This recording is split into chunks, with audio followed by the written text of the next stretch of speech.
Diócesis de la Verapaz presenta El pueblo de Dios, el pueblo de la esperanza. Estimados amigos, una vez más tenemos el gusto de entrar en sus hogares a través de este programa, con el mensaje de crecimiento espiritual y familiar.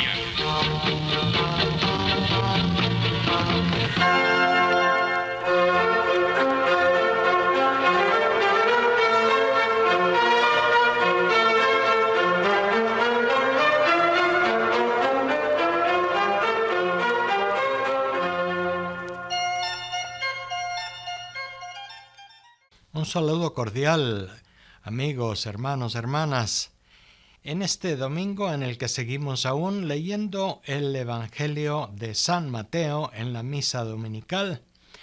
Y por supuesto hoy es continuación de el texto que leímos hace 8 días en Cesarea de Filipo, la confesión de fe de Pedro, se le llamaba a aquel texto, en donde el Señor Jesús felicita a Pedro porque le ha reconocido bien, porque ha dicho, tú eres el Mesías, el Hijo de Dios vivo. Bien, pues hoy continúa ese texto en cierto modo, pero por otra parte comienza una nueva etapa en el Evangelio de San Mateo. Ya en el capítulo 4 se comenzaba ese capítulo diciendo a partir de entonces, y en el texto de hoy, en el capítulo 16, también encontramos esa misma frase, a partir de entonces. Eso quiere decir que el evangelista San Mateo está pensando en una nueva parte de su evangelio, y así es, terminó todo aquel tiempo de Jesús en Galilea y en otras regiones, y ahora en esta última parte él vuelve a Judea y va hacia Jerusalén, en donde sabe que va a sufrir. Por lo tanto, una de las características del final de la etapa anterior y del inicio también de esta nueva etapa es instruir a sus discípulos sobre el tema de su pasión y de su muerte en cruz. Tenemos claro entonces más o menos ahí cuál es el contexto. En toda aquella primera parte que va del capítulo 4 hasta el 15, se trataba de un anuncio o de una invitación al pueblo de Israel. Jesús se había dedicado a anunciar en Galilea y en algunas otras ciudades no judías el anuncio del reino de Dios, y lo había hecho con palabras y con milagros, con obras, con cercanía a la gente. Toda aquella primera parte llega un momento en el que termina, y Jesús sabe que debe ir también a Jerusalén y que debe hacer frente a los riesgos, a los peligros que vienen de enfrentarse con unas autoridades que hasta el momento le han sido muy hostiles y que por supuesto lo seguirán siendo. Jesús tiene que afrontar también esa realidad de su vida. En realidad hubiera sido más cómodo, tal vez, quedarse en Galilea y hacer allá su proyecto con la gente de Galilea. Pero no, él estaba muy convencido de que también tenía que llegar hasta el corazón de su propio pueblo, de su propia gente en Israel, el templo, el sacerdocio del Antiguo Testamento, las autoridades judías, los diversos grupos que habían dentro de los judíos, los fariseos, los saduceos, etc. Y también, por qué no decirlo, la autoridad romana que estaba detrás de todo eso. No se necesitaba ser un gran visionario del futuro para comprender que aquello era peligroso y que muy probablemente le esperaba allí la confrontación y posiblemente la muerte, como le había pasado ya a su primo Juan el Bautista. Sin embargo, Jesús está decidido que debe afrontar esa situación también en Judea y en Jerusalén, y sube allá. Y por eso, de entrada, les dice que suben a Jerusalén y que allí el Hijo del Hombre tendrá que padecer y tendrá que morir. Y habla de muerte en cruz. Y encontramos en el texto de hoy la reacción de San Pedro, que dice, lejos de ti que eso pueda sucederte. San Pedro que se opone, por supuesto, a que su maestro, su amigo, su hermano, al que había confesado ya como el Mesías, pues acabara de una manera muy triste y muy decepcionante en la cruz en Jerusalén. Acordémonos que la cruz no tenía el sentido que tiene para nosotros hoy, cristianos del siglo XXI, sino simplemente era un instrumento para ejecutar a los reos condenados a muerte. Era simplemente eso. De manera que hablar de la cruz para Jesús era muy arriesgado. Y San Pedro, sintiendo en su corazón que debía oponerse, pues dijo, lejos de ti el que eso pueda sucederte. Y a esa reacción de Pedro viene una reacción de Jesús también muy fuerte. Jesús le dice a Pedro, ponte detrás de mí, Satanás. Oh, es una llamada de atención muy fuerte al pobre Pedro.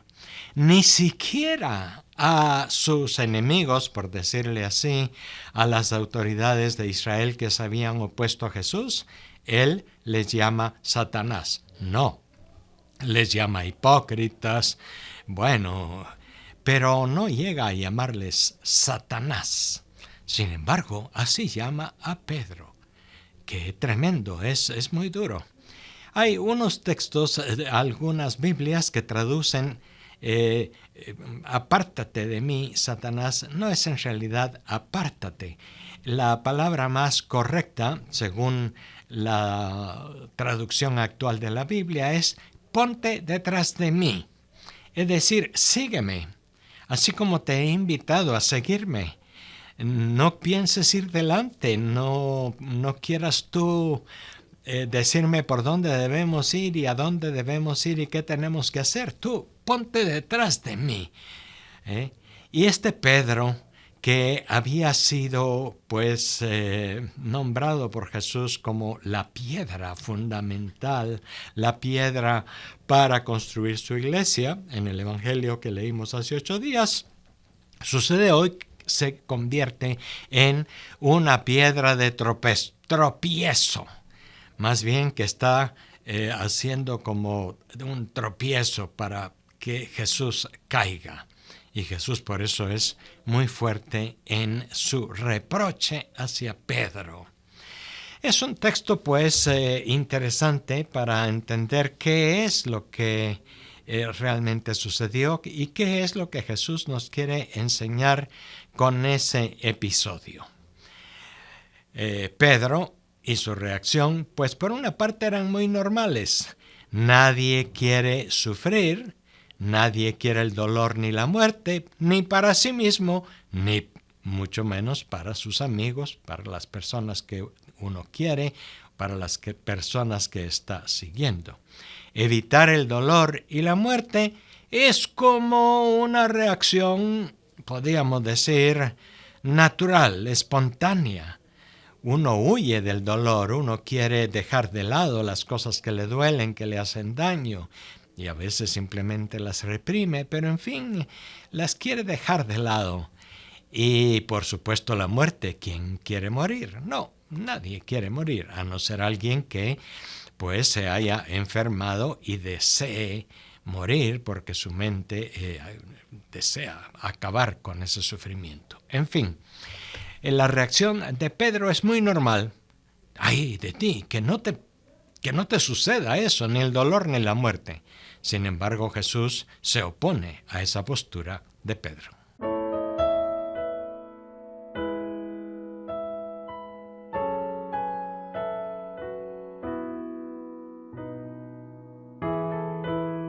Jesús sigue instruyendo a Pedro y le dice, el que pierda su vida la ganará, y el que gane su vida por mí y por el Evangelio la salvará. Aquí hay una paradoja en las enseñanzas de Jesús que también hay que entender bien, porque eso nos ayuda a por qué Él va hacia Jerusalén, aunque sabe que le espera o sospecha que le espera el dolor y la muerte. También pensaba que con su ida a Jerusalén, muy probablemente, tal vez las autoridades judías en un último y fuerte intento, pues lo entenderían. Sin embargo, no es así. Jesús sospechaba que también la muerte iba a acecharle y él va para allá. Y por lo tanto también le da una enseñanza a Pedro que sirve para nosotros el día de hoy y que hay que entenderla bien. Perder la vida para Jesús es ganarla, y querer ganar la vida es perderla. ¿Qué significa en realidad eso? ¿A qué vida se está refiriendo Jesús? ¿Estamos usando la misma palabra para referirnos a dos realidades que son diferentes? Alguno, pues por supuesto, simplemente piensa el que pierda su vida, es decir, esta vida biológica, esta vida pasajera, que de todos modos, de un modo u otro, terminará con la muerte, pero el que pierda esa vida, pues ganará la vida eterna. Esa es como la traducción o es la interpretación tradicional que tenemos de ese texto. Y en parte, en una buena parte, pues es muy correcta. Es decir, hay que hacer una diferencia, pero no hay que hacer una distinción tan tajante, y ahí es donde está lo que es importante para nosotros en nuestra vida cristiana, en nuestro seguimiento de Jesús. La vida biológica, la vida de nuestro cuerpo, de nuestras células, la vida también de nuestro cerebro con todo su funcionamiento, los pensamientos, las reacciones, nuestra vida psicológica, nuestras emociones, nuestros afectos, nuestros sentimientos, todo eso es, podríamos decir, nuestra vida biológica, por ponerle un nombre, aunque es poco repetir el término, vida y bios.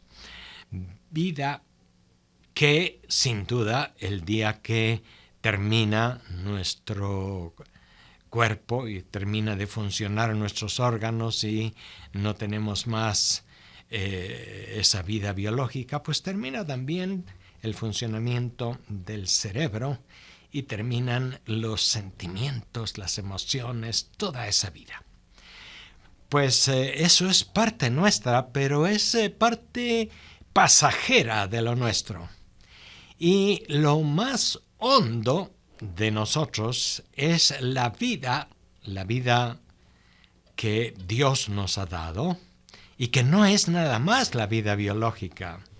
Somos seres vivos porque compartimos la vida de hijos de Dios. Eso hay que pensarlo muy bien. El ser humano, y eso es ya nuestra fe, no termina cuando termina su vida biológica. Eso pasa a todo el reino vegetal, al reino animal, que tienen también esa vida biológica, menos compleja que la nuestra, pero que la tienen. Y esa vida biológica termina igual para una planta que para un animal, que para un ser humano. Y eso es importante tenerlo en cuenta, es decir, es nuestra vida, es nuestra salud, son nuestros pensamientos, nuestros sentimientos, todo eso. Pero eso es necesario reconocer que llegará un día en que se acabe. Y ahí es donde damos el otro salto. Ya ahora, en este caminar de nuestra existencia, nosotros poseemos en nuestro corazón, en nuestro interior, una semilla, una vida que no es nada más la vida biológica y que por lo tanto es una vida que de veras no termina. Eso ya es una aproximación desde nuestra fe. Pero eso lo hemos aprendido siempre.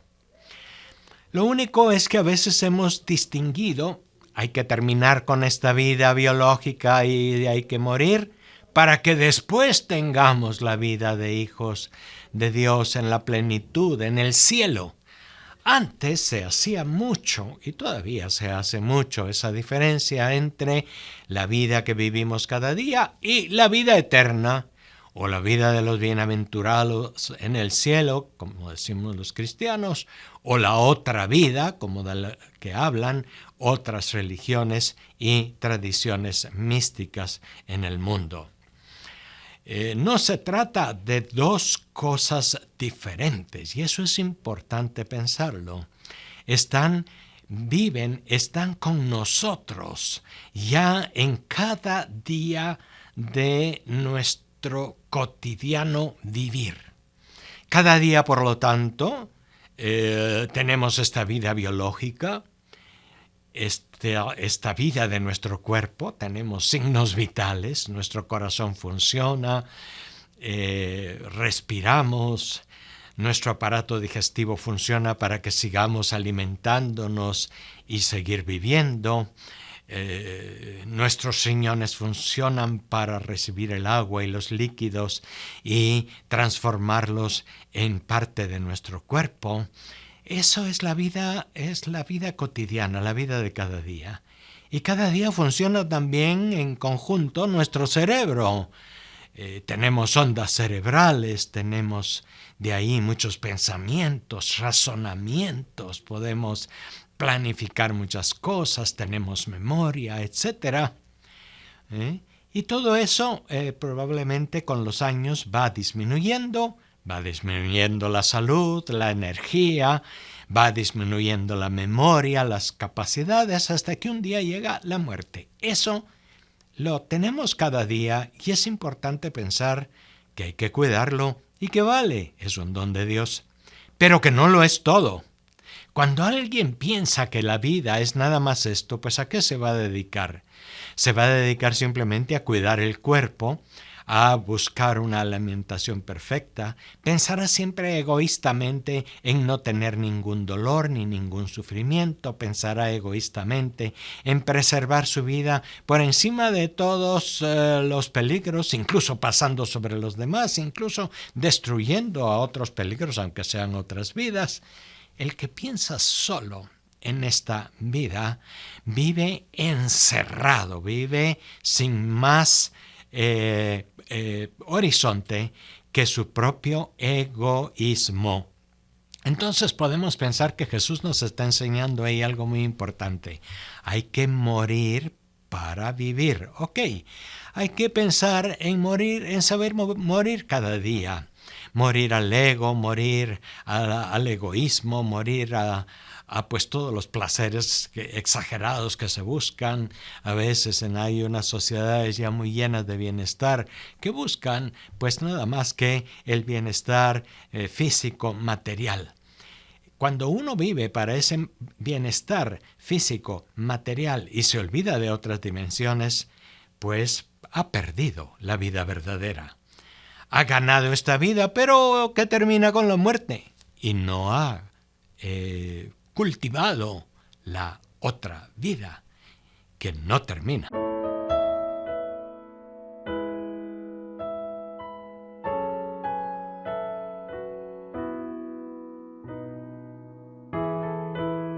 Así pues, el Señor dice, el que pierda su vida la ganará y el que la gane la perderá. Se está refiriendo a esta vida biológica, a esta vida que tenemos cada día y que terminará con la muerte. Muy bien, hay en la Iglesia Católica y en otras denominaciones un canto ahora que lo repiten mucho, sobre todo en los funerales, y que dice, hay que morir para vivir. Y eso hay que entenderlo bien. Hay que morir para vivir. Alguien puede entenderlo, como hemos explicado en este programa. Hay que llegar a la muerte, tiene que acabarse este cuerpo, tiene que acabarse estos pensamientos y estos sentimientos y todo eso para obtener otra vida diferente en la eternidad, junto a Dios, en el cielo, según la terminología cristiana. Sin embargo, pues no se trata solamente de esta explicación, digamos, dualista, esta vida y la otra vida. No, ya ahora en nuestro cotidiano caminar, en nuestro cotidiano vivir, también está, y está más en el fondo que todo, la vida que Dios nos ha dado y que nos la dio desde nuestra concepción en el seno de nuestra madre y que no terminará. Ahí va la fe. Y esa vida es la que hay que cuidar más. La otra, al fin y al cabo, hay que respetarla y cuidarla sin duda, pero un día terminará. Pero, ¿cuidamos de veras la vida que hay en lo hondo de nuestro ser, esa vida que está llamada a seguir adelante y a no terminar en la tumba ni en el cementerio? ¿Cuidamos? ¿Cómo cuidamos esa vida? Esa vida no está para buscarse a sí mismo, como la vida biológica, que hay que cuidar de sí. ¿Y qué es lo que estaba pensando Pedro? ¡Ay de ti! Lejos de ti el dolor y la muerte, Señor Jesús. Y Jesús lo reprocha porque le dice: Pedro, estás pensando como los hombres y no como Dios. Estás pensando nada más en esta vida que se termina con la muerte. Y no es así. Estoy tratando de enseñarles desde hace rato que tenemos otra semilla de eternidad en nuestro ser que ya ha comenzado y que no terminará con la muerte. Y esa vida hay que cuidarla, esa vida hay que fomentarla. Jesús sabe que esa vida de unión con Dios, unión con su Padre, no terminará con la muerte y por eso no teme tener que enfrentarse a la eventualidad de la misma allí en Jerusalén. Jesús sabe que está unido al Padre y que esa vida pues permanecerá independientemente de que fuese crucificado y de que tuviese que bajar a la sepultura. Es importante cultivar, abonar, cuidar esa vida que decimos la vida de los hijos de Dios, la vida de la gracia, la vida divina en nosotros. Y eso hay que cuidarlo cada día, no esperar nada más que venga después. Se cuida cuidando de los demás, no solo egoístamente cuidándose a sí mismo. Se cuida entrando en contacto lo más frecuentemente posible con la fuente de la vida, que es Jesús mismo, que es Dios. Yo soy el camino, la verdad, la vida, dijo Jesús según el Evangelio de San Juan, ¿verdad? Y Él es la vida. Yo soy la vida, dice Jesús. Y eso es Dios. Dios es vida. Una vida que no termina, una vida plena, una vida total. Eso es Dios. Y algo de eso, mucho de eso, hay en nosotros ya. Y claro que convive con nuestra vida biológica, con nuestro cuerpo, nuestras enfermedades, nuestras alegrías, nuestros placeres también, nuestros sentimientos, nuestras tristezas y alegrías, nuestros pensamientos buenos y malos, todo eso está allí. Pero en el fondo de todo eso, lo que nos sustenta es Dios mismo, que es la vida.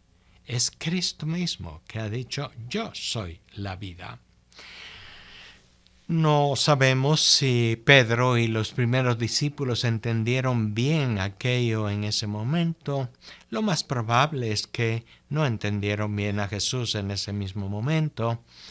Ellos esperaban que Él siguiera viviendo y que fuera el Mesías de Israel y que fuera un gran rey que trajera de nuevo la paz, la justicia, la fraternidad entre los pueblos en Israel y entre los demás. Esperaban todo eso y que quizá muriera un día, pues, en su lecho de muerte, rodeado de una gran familia, como muchos reyes y reinas les sucede a lo largo de la historia. Y el camino de Jesús no fue ese, el camino de Jesús fue terminar a sus 33 años, a su juventud, un hombre joven, frustrado y en la cruz. Y eso fue lo que a los apóstoles les costó más entender. Si no hubiese sido porque después le fueron descubriendo resucitado con la fuerza del Espíritu, si no hubiese sido porque poco a poco la comunidad cristiana también fue entendiendo mejor aquel drama, pues se hubieran quedado, sí, muy decepcionados y muy fracasados. Para nosotros hoy, pues, este texto es un texto con mucha profundidad y es uno de esos textos claves del Evangelio que es importante entender. No podemos, pues, librarnos del dolor, ni mucho menos de la muerte.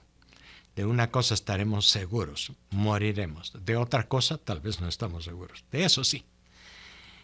Sin embargo, estamos claros que la muerte no es el final, como dice también uno de esos cantos que cantamos en los funerales. Y recordamos, como buenos discípulos de Jesús que queremos ser, que el grano de trigo se siembra en la tierra para que dé mucho fruto. Que en la medida en que muramos a nuestro egoísmo, a nuestros deseos de control de los demás, a nuestros deseos de poder o de acumular bienes, en la medida en que morimos a eso, ganamos en la vida verdadera. Pero claro, eso a veces cuesta un poco de dolor y de muerte. Por eso también se habla de que hay que saber llevar la cruz que viene de una vida bien vivida en el servicio de los demás, luchando contra el egoísmo, que también es un poco difícil.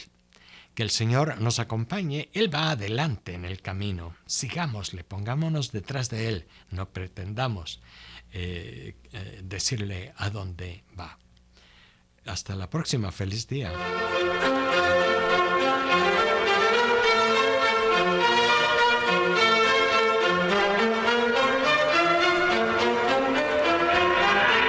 La Diócesis de la Verapaz presentó